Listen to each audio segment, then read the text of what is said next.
Hello, I'm Steven from It's Recording Time Media. Here I am with David Fielding, who played Zordon on Power Rangers. How are you doing, David? I'm good. How are you? Very well. Anyway, David, now every August 28th is official National Power Rangers Day. How's it feel that now it's official? That's pretty awesome to know that once a year everybody around the world can celebrate Power Rangers. That's awesome. And of course, you don't get a lot of recognition for were you just the head of Zordon, or did you also do the voice? They used my face throughout the life of the character, and I did the voice for the character for the first 31 episodes. Anyway, that's awesome. And of course, what was your favorite Zordon moment? It's going to sound really cheesy, but my favorite Zordon moment is always from the first episode, where he says it's morphing time for the first time, and calls them Power Rangers for the first time, and gives them the power coins, and tells them about what their responsibilities are. That's always my favorite. And do you ever wish there was a moment where we see that Rita trapped Zordon in his interdimensional tube? Yeah, I think it would be nice to to see some of the backstory for that, but knowing that the focus was on the five Rangers and the the toys and stuff, so there wasn't a whole lot of that for either Rita or Zordon. So I understand why they didn't go that direction. And of course, I think this only happened once in the show, where when Lord Zed was in the command center and Zordon told him that I'll never let you get away with this, and then Zed shouted at him trying to remember what he said. Zip your lips, Zordon, or I'm trying to remember. Do you ever want to see a fight between Zordon and Zed?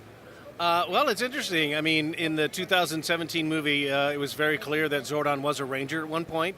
So I wouldn't be surprised that at some time in his past he might have drawn some power from the morphing grid and been in the costume and stuff like that. But the show is what it is. I mean, I can't say whether or not it would have been good to have Zordon and Zed fight it out. I think one of the greatest things about Zordon as a character is that he doesn't actually physically help the Rangers. He's always an encouraging and supportive mentor, but he never steps in and tries to save the day. He's always encouraging people that know you can do this, you have the power, and I think that's a better message for people. And of course, a lot of fans were enthusiastic of Bryan Cranston being cast to play him in the movie. What was your reaction? I thought it was great. I mean, Bryan's a great actor, and knowing that they were going to treat the character with some seriousness and weight, and seeing what he did with the movie, I thought he did a great job. And of course, I don't think you voiced Zordon in this part, but what was your reaction when you found out that a Red Ranger killed Zordon in order to save the whole universe? When Andros shattered the tube. I thought it was a great way for the character to go out. I mean, it was a fitting end, I think, to the Zordon era, and it was all for the greater good. And of course, what do you think of that? Hasbro actually now owns the series, and do you hope that they make some new Zordon toys or any merchandise?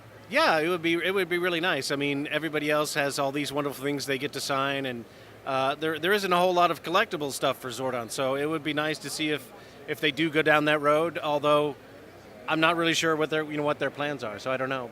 Of course, from what I heard, they're just creating a series of action figures. They're starting with the White Ranger, and who knows where they can go after that. They're not releasing anything until spring 2019. And of course, you and Karen Ashley have been working on The Order. What was it like writing the whole script? I mean, how many pages did you guys wrote? Well, the original script that we came up with was over 120 pages, and of course we had to cut it down. So I think the final script that we came into when we were very close to shooting was about 92 pages. So yeah, it would, plus with all the action in, it would have been about a 2-hour movie. Of course, I've took 4 screenwriting classes. If you ever want feedback, I'm your guy. Okay, sounds good. I know, I had a brutal screenwriting professor that was trained at UCLA, and they say best screenwriting program ever.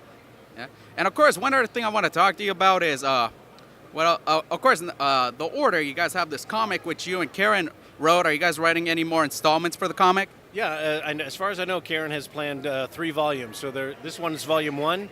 We have volume 2 that's already written, and then we're on the way to working on volume 3. And of course, will you guys ask Hasbro to help make some Order action figures? I'm not really sure. You'd have to talk to Karen about that. I mean, she's in charge of all the distribution and the merchandising and stuff like that. So. And where do you guys hope that the movie could be distributed, like Netflix or YouTube Red? Yeah, I think we would like to be able to get it out to as many people as possible, whether or not that's actually in the theaters or in some sort of streaming service. Those are avenues that I know that Karen's exploring. And I wish you guys all the best, and I can't wait to see it. Anyway, thank you, David. You bet. Great to meet you. And we're out.